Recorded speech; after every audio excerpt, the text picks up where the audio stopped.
Hello, String. All right, we're back. Back. We've got limited time, and I'm wearing my.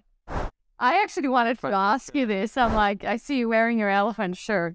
This is how I normally dress. I actually, for video one, I was wearing a tank top, a different one, and then I put on a t-shirt because I wanted to look respectable. Oh yeah, so why didn't you choose not to look respectable?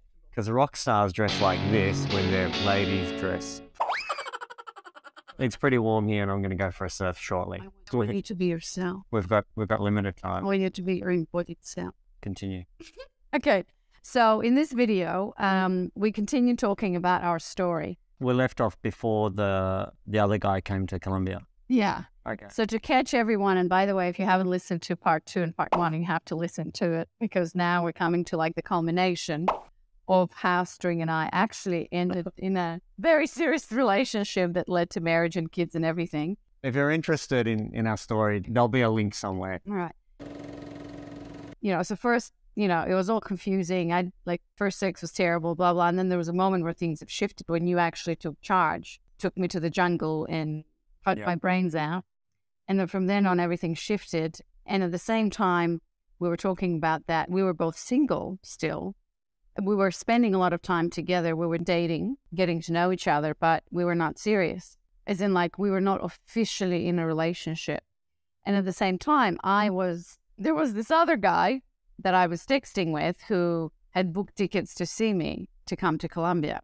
We had an interesting conversation last episode where you said that you knew that I liked you when I cooked you dinner.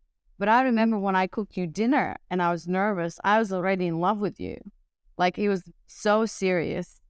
But I wasn't in love with me. I think why didn't you cancel the flight? Yeah, good. This is a good question. I want to know this. Yeah, I was like, what the fuck's going on? Why are you still coming here? Yeah, so I can explain. So there was this moment where we're seeing each other, we're basically sleeping with each other, but we don't have an official conversation. You didn't have a conversation with me to ask me, hey, do you want to be my girlfriend? We're together or whatever. And so... And can I tell you why? Why? Because I wasn't ready to. But I also, as a man, I don't want another guy there. Yeah. Yeah, so it's... Yeah, okay, well, how do you explain that? Because that's not fair to me. You're not ready to, and you don't want me seeing other men. That's why a lot of men are hurt when they find out. It's not fair. But I'm just saying that's the way I feel. For your vulnerability. No, but how does a woman then tackle that? How does a woman navigate funneling, which is what I teach women, where you should date multiple men at a time, which is what I did. So I'll explain why I didn't cancel this other guy. You felt obligated because it was already planned months in advance. It was already planned months in advance, but I think what would have happened if you had a conversation with me beforehand, you knew he was coming, so it wasn't like I was lying. So it's the same thing when a woman is asking me, should I tell all the other men that I'm dating other people? I said, no. But if he asks you, you should say, well, I am single. Well, I didn't want to know the answer. I just assumed it's going to be cancelled. Yeah, well, don't assume. And you said, is there another man here now? Because I want to know. Do you think? But see, this is where a lot of confusion happens, and there has to be clarity. And if it's not clear, you never had a conversation with me because you weren't ready, but you also didn't feel good about me seeing other men. Well, I'm sorry. That's the reality of things, right? So, let's say if your Mexico trip or the U.S. trip, because you had a trip coming up, if that trip was coming before this guy was coming. Yeah, it would have been different, but I wasn't ready, so I didn't want to have that conversation. Yeah. I want to make us. Why do you think you weren't ready? I don't think I knew you as well, and we were having fun, but I was falling for you, but I wasn't like, okay, this is the woman that I want to be with. And it wasn't until we went to Tirona where I was like, oh, okay, I want to be with this woman. That point in time, I remember you and I were in such a whirlwind. We were seeing each other almost every day and sleeping with each other almost every day. And I knew this guy was coming, but I wasn't in a relationship. And was it unfair to the other guy Oh, it's completely unfair. The other guy, he got fucked over. You know, I don't know. Yeah, I'm sorry. He didn't get fucked. Well, I feel Well, yeah, okay. it's not his fault that he turned up to this. Here's where we need to clarify a few things. He didn't get fucked over, and it wasn't unfair in the same way that it wasn't unfair to you. Because I was single, and I was in a relationship with him, and I was in a relationship with you. And in fact, I had a conversation with him about where is this going and whatever. And he's like, look, I'll come visit. And the conversation that we had with him was nothing, no commitment. It was just, I'm just going to come visit and we'll see what happens. And I think there were words like no obligation, whatever. And I said, okay. Okay. Well, So his expectations. yes, very it was a question. That this situation is very, very unique and particular. It's not going to happen to all the women listening or whatever. But so I remember when he arrived, which I went like literally the day, I spent the night with you, and I went to meet this guy. Yeah, the next time. Yeah, I remember. That's when I cut all ties. Which now that I think about it was so freaking bizarre, but I was in this place of uncertainty with both of you. Like, I didn't know that I actually was in love with you. I was just living my life and having a lot of fun like you were. Yeah. And so here this guy arrives that we've been kind of chatting and whatever. And I was like, all right, well, he's going to arrive and we'll just see what happens. And then he arrived. And then unfortunately for him, it was very clear to me the moment he arrived that this is a no-go and that I want to be with you. So that's the unfortunate and shitty part. But I would have canceled the flight if you had had a conversation with me or you were going to the States or whatever and said, hey, I'm leaving. Do you want to come and live to Mexico with me? Which you did after. But unfortunately, the timing of it wasn't right and you weren't ready to do that and whatever. I would have canceled the flight if I was in a relationship, like, obviously. My intention... Yeah, we weren't in a relationship. Yeah. So from that perspective, no one can put it on me. You can't put it on me. I think you're not putting it on me. And he can't put it on me. Because... No, I'm not putting it on you. I was pissed at the time. Yeah, I know. Well, Kissed, yeah. And it wasn't comfortable for me. Like, I felt so bad for this whole situation because I remember when he arrived, it was just such a mess. I just couldn't, I didn't know what to do with myself. In your head. Oh my God. So I can't remember, like, we had dinner or whatever, and I said, I need to go and see do something. And then I went to see our friend Toby. And I That's why you texted. I tried to message you, and obviously you didn't pick up. So you just blocked me from everywhere. And then I went to Toby and I said, Toby, can you message Strain? I don't know what to do. Like, it was such a mess. And I remember I was like crying and so stressed. Because that was on the Sunday afternoon. You went to Toby's, and Toby said, a friend of mine wants to know if you want to come up to the pool. And I said, tell your friend, I'll see her at Spanish class. Yeah. Yeah. Oh my God. Yeah. So I think you end up messaging me somewhere between that and Spanish class. Yeah. Spanish class saying I can't deal with this. This is bullshit. I'm checking out. Yeah. So I couldn't reach you, and it was clear that this guy was like he needed to go, and he understood it right away. And he told me I didn't come here to be friends. Well, I didn't want to be reached while he was still here. Yeah, I know. So for me, it was. So at that point in time, you were not available, and I basically said, you know what? Fuck all of this. I'm out of here. I don't want to deal with any of these men. I'm changing my Spanish class. I'm moving things, like whatever. And this was the moment. So tell me, do you know what happened next? And I said, I don't want to read between the lines. We'll talk about it after Spanish class tomorrow. Or something along those lines. So why did you do that? Because I don't want to have a chat conversation and try to work out what's going on. Okay. But you did know what was happening for me, or you kind of had an idea that I'm trying to reach you. No, well, Toby, I knew you were with Toby. And then when you sent, I'm pretty sure when you sent that message, you said he's left. But I still, I can't deal with it. Yeah, so that guy left, and I said, I'm done with you. I also said, I'm done with you because I can't. And we were a mess in Spanish class the next day.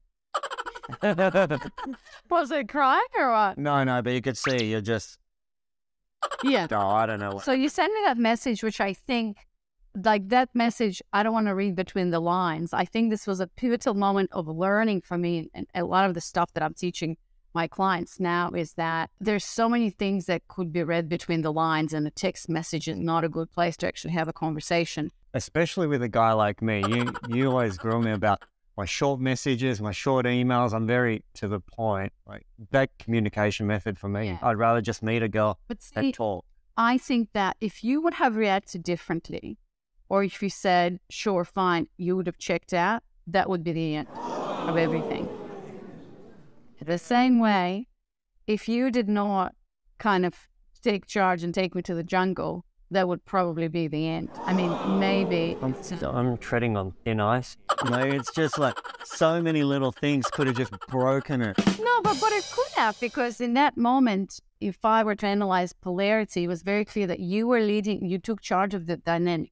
Here, you also, because I was like, I'm out, whatever, and you're like, no, let's talk, number one. And then you took charge, and we did talk, and I remember we were in this, we were in this, like, next to the little court. Yeah, and I think we were like both crying, because I was crying, and then I think you too. I had something in my eye. Yeah, I had something. We had a conversation. Okay, that was a conversation of where are we at? You know, what's going on? And we were both vulnerable, and I knew that I almost lost you. You felt the same way, and we connected and we talked for real, and that's the first time that we actually expressed that we want to be together. Yeah. And from. Do you remember how you expressed it? I don't remember. No. Do you? No, but that was the first time where we actually had a serious conversation about what this is. Yeah, because it was all fun and games before that.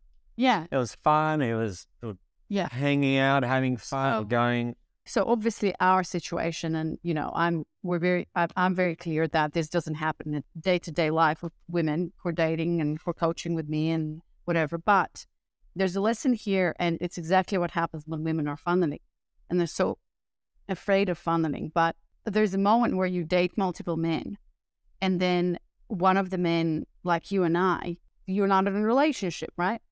And so there comes a moment, how should we call it? I should call it a moment of climax. There comes a moment where things, like how I imagine it is, you know, if there's different ingredients, it's like a chemical reaction. There's an explosion of some sort. Two people realize, or a man realize, something happens where it becomes very close, very intense, and at some point, the guy who's at the top of the funnel, we call him, who's like pursuing and whatever, he either just naturally would have a conversation. Would you be my girlfriend? This would be probably the best scenario. Yeah. Or something happens like happened with us. You didn't have a conversation with me, so I'm single and I'm having fun. A lot of the times the scenario is that the guy finds out that she's actually still dating other men, like you did. And it's very uncomfortable. A client of mine just shared that last week. The guy was like, it was visible that he was hurt and he was disappointed, and he felt almost like betrayed by it, which is totally understandable. Yeah, right? Sort of like, did you go out on these amazing dinners and trips with different guys, and were you really emotionally involved with them? There were a few. Yeah, but for me it was like, so what? I knew we were both single, but I never considered it. Honestly, I just thought. Think about that. There are other people here that she's seeing or she's involved with. Well, I'm also deliberately not focusing on that, because I remember you mentioning a guy who's pursuing you at the yoga class and stuff. We went on a day trip with him. This is before that, and I was like, okay, well, he's trying. You know? Yeah. He's trying, I'm trying, and that's just what it is. Yeah. So there comes that moment where there's a moment of tension, as I call it, and that moment where things are getting serious and you're starting to discuss, and maybe even there is a conversation of exclusivity, whatever, or he finds out, or, you know, that you are seeing other men, and it's a moment where he can retrieve like you did. I think the natural reaction would be to be hurt and to retrieve in the same way. If I knew, say we were sleeping with each other, whatever, and there was another girl, like that would really hurt me, I think, too. Oh.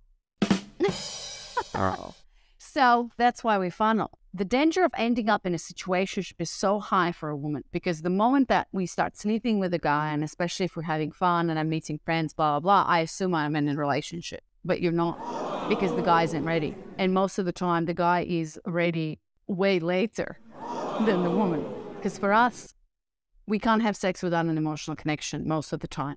So I'm programmed to attach and think that I'm in a relationship with you, especially after sex. So that's why it's very different. That's why the funnel is so beneficial as a framework or modality of dating, because that's what happened with us. Because of this event, which was it could not have happened, but because of this event, we had a serious conversation for the first time. But we weren't boyfriend girlfriend from having that chat. Yeah. For me, it became really serious when we went. I think a week or 2 weeks after that, we went to Cartagena, and then we went to the Tayrona National Park, and that was the first trip away that we went on longer time. But after that conversation, I felt like you were serious and we're together, although you didn't explicitly say that. But after that, I could have not seen other men in my mind, like you locked me in again. But I assumed I should have assumed. It was 2 weeks after when we went on that trip together. During that and the next week, it was sort of rekindling. Yeah. And then we went away. Yeah. Remember, we stayed at that hotel in Santa Marta, then went to Tayrona, and we're walking down, and it was hot, and I was just sweating. I was dying, and you're laughing your ass off. You know, how can you love it? You love the heat. You think you're all this, but you're always bitching about the heat. And then when we got to the beach, I remember we got to the beach, and there were waves down there, and I jumped in. I think they were a bit rough for you. You didn't jump in. You were Instagramming at the time, remember? Yeah, I was Wanderova. That's right. You're in this phone. Yeah. But in that moment, you knew that things were serious? No, in that moment, I was like, okay, I'm going to marry this girl. Because it was done. Because you were cool. Because you're just hanging shit on me, and you're laughing, and I was like, oh, this is... Because it was fun. We were having fun. There was just something along that. That's when I was like, okay, she's the one. Okay, what happened next? I had a trip going to the US, and I said, come to Mexico, because I'm going to go to Mexico after that. Come with me. And I sold it. Like, let me show you the place. Here's the apartment. Here's where we'll be staying in Playa del Carmen. Here's the beach. Here's the rooftop pool. Here's the rooftop pools. I felt like I still had to sell you into this, because we weren't living together. We're spending a lot of time. But this was, hey, if you're coming to Mexico, we're living together. Were you nervous? Did you know when I'm going to stay? I expected you to say yes, but I was nervous. You weren't sure, because that was a big move. I think, did I buy you a ticket? Probably you bought me a ticket. You bought all my tickets since then. Because I needed you to confirm dates, and you said, oh, I need to check with the university when the classes are finishing and all that. And I was like, are you buying your ticket? Because I wasn't sure, because you could back out. Because I'd already committed. I'm going to Mexico. Yeah. And you're either coming or you're going. So it was uncertain until the ticket was purchased. In my memory, somehow, I thought that I just went. It was so clear. It was a total yes. But that was a big moment for me, because I think that, yeah, we had this serious conversation, whatever, but this was the moment where this was your claim, pretty much. And that's why I always tell women the claim can come explicit, where it's like, we're together in a relationship, doing with my girlfriend, all of that. Or it can be implicit. I think with us it was explicit. Where like, you were inviting me to go with you to another country and live with you. That's crazy. That whole thing happened in what, like 3 months? From the moment you met to the moment where you invited me to live with you in Mexico. So that timeline was so fast, but we were also kind of traveling together. So I trusted you, and there were these things that happened. But also we shared so much. Like we were pretty much like living together. Yeah, I remember I was kind of sitting with that, and I was excited, but I was also nervous. I'm like, I've never been to Mexico before. I mean, YOLO. But I also didn't overthink this, you know. It wasn't like, it was serious, but I was like, well, let's see how this goes, right?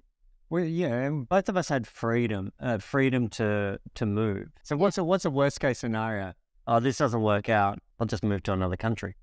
But I didn't think about, I mean, did you think about the worst case scenario? I didn't think about a worst case scenario. I didn't, but that is the worst case scenario. Yeah, I guess so. I didn't, like, for me, it was so flowing. I felt that I could trust you. I felt taken care of, and everything that we've experienced was a continuous, consistent, and you were consistent. Like, that's what we always say, look for not words, but follow words with action, trust actions. You were consistent and present.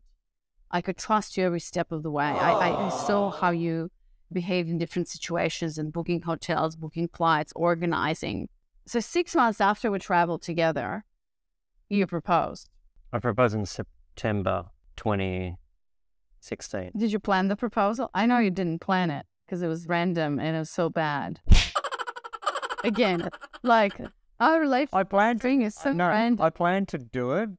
Oh, you did plan to do it? How did you know that? I mean, did you know in Tyrola, this is my wife, but when did you decide to actually talk to me about it or do it? When we went to Barcelona. Yeah. So we lived in Barcelona for 2.5 months. And during that time, I had to fly back to LA. Where you came earlier with. And I came and I was supposed to be away for 10, 11 days, and I came back in 7 because I went to this work conference. Nothing was better than being. Yeah, well, I missed the hell out of you. And then I surprised you. I came back a few days earlier. Yeah. While I was away, I missed you. And we were living together. So we lived together in Mexico. We lived together in Barcelona.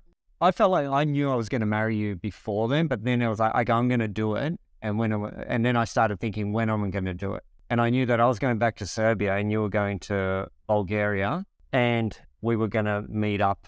You were going to come to Belgrade for 4 days. And then I said, okay, I want to do it there. I just thought, look, I was born in Belgrade, and it would be... When you say I want to do it there, like, what did you imagine? To ask you to marry me, to pop the question. But I didn't plan on... You didn't even have a ring or anything. No, but I didn't feel like I needed to. Run. I read different things about engagement rings, and some people go buy an engagement ring together. Some pop down on the knee with the ring. There's no rule. Did you read that in preparation? Well, there's other things like you should spend 25% of your annual income on a ring. Yeah, excuse me. Yeah, where is that? But I also thought about Jake and Rach, our friends. They got married. There wasn't a ring, but they went out together and purchased a ring. Because it was a ring for her, for Rachel. Because it was like, so he's like, well, let's get something that she really loves. Did you consult? I'm curious. Did you tell anyone? No. Why not? Because what if it didn't work out? I don't want to fail in public. No, but not in public. Like, you could have just told your brother or something. I don't know. No, nobody knew. Because the family didn't even know until we got back to Australia. Or did they? I didn't come to Australia before you proposed, right? We just met over the phone. So I came as a bride. You came, and we surprised Mum and Dad. Because I told Nish, my brother, and family in Serbia knew, but I told them to actually just Nada and Sergio knew, my cousin and her husband. And I wanted to surprise my parents because my parents knew I met this girl. She's coming to Australia. Things are serious, and they didn't know that. Oh, so you were already planning to go to Australia? Yeah. Did you feel like it was too soon? Like, how did you go about that decision of marriage? It wasn't too soon. I was 40. Yeah, I was 27. Yeah, exactly. That's good up. No, but I was ready. I want to have a family. I loved you, and I wanted to be together. Wait, let you know you loved me? I think when I felt like I almost lost you. Oh, then. Yeah. We both laid our cards out. Like before that, you hadn't told me how much how you feel about me. I hadn't told you how I feel about you. And it was that brought us to actually talk about, okay, how do we really feel? I think this is the end of our story, pretty much, like how we got engaged and then we got married a year later, 3-day wedding in Moldova. It was like one of the best experiences that anyone had. And then I got pregnant pretty quickly, 6 months after we got married with our first, with Zoe. And then we moved to Australia and that's how I ended up here. And then, then we had a second one. So at the moment we have two kids, 4, Zoe's 4 and Eva is 1.5. So that's kind of the conclusion of our story. I just want to quickly ask you about funneling. So women have so many questions about it. It's such a new way when they hear about funneling, dating multiple men at a time or seeing multiple men at a time stuff, they get literally flustered and they feel guilty and all of that. And I'm lying. And what is the guy going to say? And when he finds out, he backs off. Like, how do you think about that as a guy? And what would you tell women who are watching and listening? As a guy, me personally, I didn't like it, but I wasn't ready. So I understand that, okay, everyone has their own choice to make. I wasn't ready to be in a relationship. We weren't exclusive. If we were together, sleeping together, and then you were sleeping with 2 or 3 other guys, then I'd say, okay, I don't want to be a part of this. No, I wasn't. I didn't ask. Yeah, there you go. So I don't know. Maybe I was. Yeah, but I'm not going to ask. Yeah, well, don't ask, don't tell. Yeah, but if I found out, then I'd be going, okay, let me think about this. It's like, well, I was in a stage of life. I was having fun. It's not as if I'm looking for a wife. Yeah, I was happy to meet you, but it wasn't like, oh, if this doesn't work out, my life's gonna be a mess. Were you like commitment oriented and commitment minded? Like, were you looking for a serious relationship or for a wife? I don't know if I was looking for a wife. I was looking for who I'm serious enough about to get married to and have children. And then when the right girl comes, then, yeah, when I think about when there is the funnel in place for a woman, it just puts her into the right mindset of not getting attached to the first guy that comes and putting all of her eggs in one basket. Because I know as a woman, that's what I do. That's what I've always done. And that's what women do. And then you just self-sabotage yourself. And then that creates a lot of hurt and stuff. So, sometimes it happens naturally and organically. And for a lot of people, you just meet someone, you hang out, you start sleeping together, whatever, and then you get into a relationship, grows, whatever. But in the current dating climate and everything that's happening, funneling and seeing different men at a time, yes, potentially that might cause, some moments like we had. But also, this is where you said, I knew I was in love, or I knew I loved you because I almost lost you. And that was because we had a conversation then. Yeah. Because I could have probably kept on going for, if something didn't happen. I was having fun. Like, we could have kept going for a little bit. Probably have ended the same. Yeah. I'd say so. We don't know. But we don't know. But what I know for sure is that because that happened, that escalated things quickly for us. If I was giving advice to Zoe or Eva, so our daughters, my advice would be, I wouldn't use the word funnel, because for me, it just reminds me of marketing.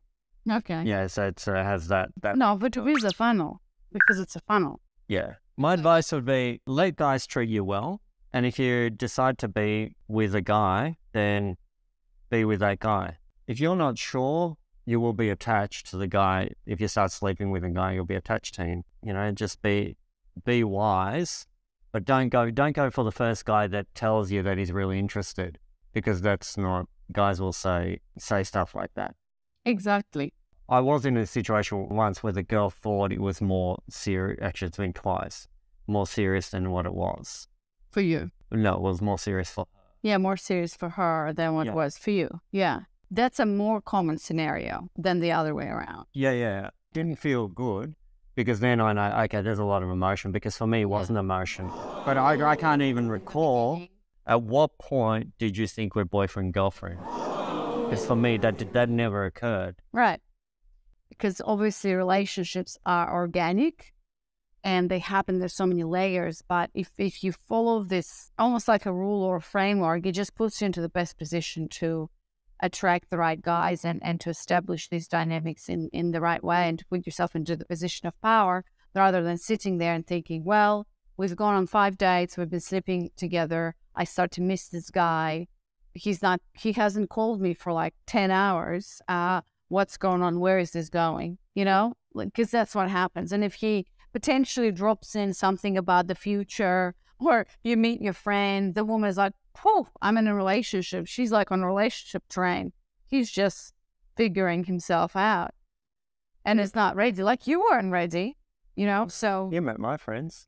yeah, I met your friends and everything, but I was just cruising. So the answer to this is focusing on yourself, on what you like and what you want. And yeah, the sleeping part, the sex for women makes everything so much more serious. So, and I always say, if you're sleeping with one guy and dating many, you better sleep with many. But I mean, you better sleep with all of them. And I know that this advice gets so misinterpreted, where it's like, and I would hate to see somewhere online that, oh, Narova says you should sleep with everyone. That's not the idea. Clip this. The idea is that whenever you sleep with one guy, like that's it, mission attached. It's very clear. And it's very hard to not attach. So For me, the key thing with the funnel is you are available. Like, until you're in a relationship, until you're in a committed relationship, however that is, whether it's explicit, implicit, both you and the man know that this is a committed relationship, you're available. Because the opportunity cost for a woman is so much higher. And this isn't me, this is the reading. I mean, the best book on that is The Evolution of Desire. The opportunity cost for a woman is so much higher than a guy. And if you're kind of seeing a guy, or you think you're in a relationship, but you're not, and you're blocking off every other good guy that may be a good match for you, you're ultimately hurting yourself. The worst position to be is like for a woman to bring a conversation saying, where are we? Where is this going? You don't mean doing that. Because if you have to bring that conversation, you know, he's not, wherever you're going, he's not going there yet. If I were to bring up this conversation, where are we going? You weren't ready. So, like, if you even are asking this question and wondering where this is going with this one guy that you're only seeing, like, that's a red flag for a guy, by the way. Oh, so where yes, is this going? It's like, sure. oh, okay. Because almost always, she pops the question too soon. Almost always. Because for us, and this is evolution, I'm not even thinking about it consciously, and, you know, we might not even be having sex, but there's always an emotional connection. When you can hang out with a woman with like zero connection, all that's needed is a physical attraction in the beginning. Yeah. And even when we have sex, you can just be like, nice to meet ya. See you later. And then you're gone. And I'm sitting there being like, what the fuck? He hasn't called. Like, the worst thing for a woman is when you have sex with a man and he leaves and he doesn't message you for like days. You feel worthless. You feel abandoned and broken. And that sucks. And then kills all of your self-esteem because you feel like you've been used. And that's why you funnel. The female has the choice. And if you make the wrong choice in who you're sleeping with, and your value in your eyes, your self-worth just goes down and down and down because you get this evidence that I'm already in a relationship, he's not. And it's like, where does it go from there? It doesn't go anywhere. It's completely different for guys. When we met, I was 40. You were 26, just turning 27. You love that fact. I do. Yeah. You know, makes me proud. But I didn't have it in my mind, this is my last chance. Because as a man, I've got time. But if you were 35 and I was 40, I've still got a lot of time. But you did feel like you were getting older. Was there? Because I wanted to have children. Yeah, I wanted to have children and be able to hang out with them and have energy. I love kids. But it accelerated when my brother had his first daughter. I was like, oh my God, I love this child. And something brought it up within me. And he's also younger as well. There was less pressure on me externally from family because my parents were satisfied because they had a granddaughter. And you're also a guy. Yeah, because I've got time. But I think if it was the other way around, I don't know. I don't have sisters, so. I still find it so fascinating how we still don't understand each other. like there have been books written about gender dynamics and dating and like, you know, I mean, that's why I started this work, my whole fascination about men and polarity and everything, that there's such a huge divide. We're very different, and it stems from, I mean, it's evolution. Mating strategies, yeah. Yeah. All right, so we're going to finish here, and next we've got planned 2 episodes, we'll see, and we have a bunch of questions from, now that we've kind of went through our story, we have a bunch of questions about our marriage and how it works, how we think about different things, like logistics. I love the questions. All right, that's all we're discussing in this episode. Thanks, everyone.